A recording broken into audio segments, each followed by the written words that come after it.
Hello, what is up guys, and welcome back to another video. Today's video, I'm going to be going over pretty much the best PC that you can build for $2,000. So this PC features the GTX 1080, an i7 6700K, and a 512GB M.2 SSD.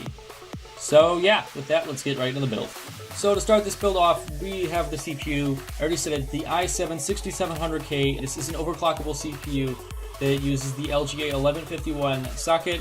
Comes out of the box stock at 4.0 gigahertz, but my guess is if you are building a system like this, you're going to be investing in overclocking. So for the cooler, to support that overclocking, we are going with the Corsair H100i V2. This is a liquid cooler. It is a 240mm rad.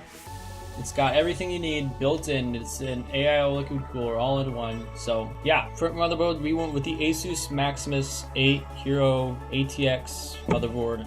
It's sporting the LG 1151 socket.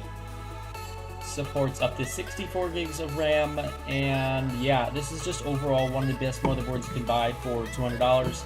Asus Maximus lineup is a very high-end set of boards, so I would trust it greatly when in a build like this. So it's going to support your overclocking, it's going to support your RAM, it's going to support the video card, the M.2 drive, it's going to support everything you need. So for RAM, we went with 32 gigs of G-Scale Ripjaws 5 series. It is 4 8GB sticks, clocked at DDR4 2300 megahertz. So yeah, for storage, we went with the Samsung 950 Pro 512GB M.2 SSD. So this drive comes with 512 gigs of storage and blazing speeds thanks to M.2.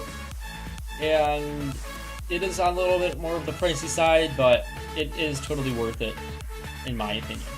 So for a little bit more mass storage, I know 512 gigs is a lot of space already, but for a little bit more of mass storage, we went with a 2TB Seagate Barracuda drive. This is 7200 RPM. It's SATA 60 gigabit per second. So yeah. For the graphics card, we went with the MSI GTX 1080.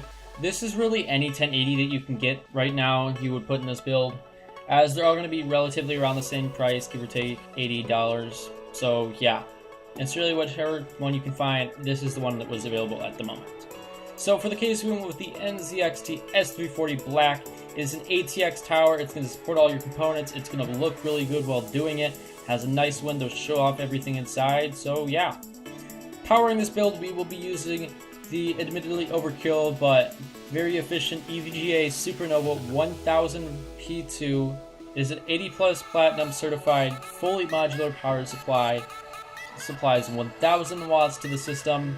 It gets the job done. So let's go over pricing. For our CPU, we spent $345. For our cooler, we spent about $100. For the motherboard, we spent $200. On the RAM, we spent about $150. On the SSD, we spent around $320. And on the hard drive, we spent $67. For the graphics card, you're going to be spending anywhere from $670 to $340.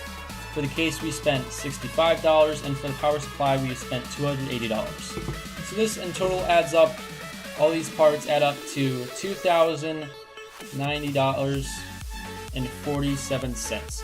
So I know this goes a little bit over the budget, but at $2,000 range, generally the people that are buying these are a little bit more flexible than if you're going for, say, a $500 budget build.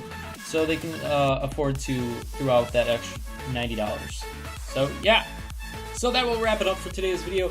Leave a like if you liked it, leave a dislike if you disliked it and hate everything about life. Leave a comment down below letting me know what you liked about this build, and with that, I will see you guys in the next video. Peace.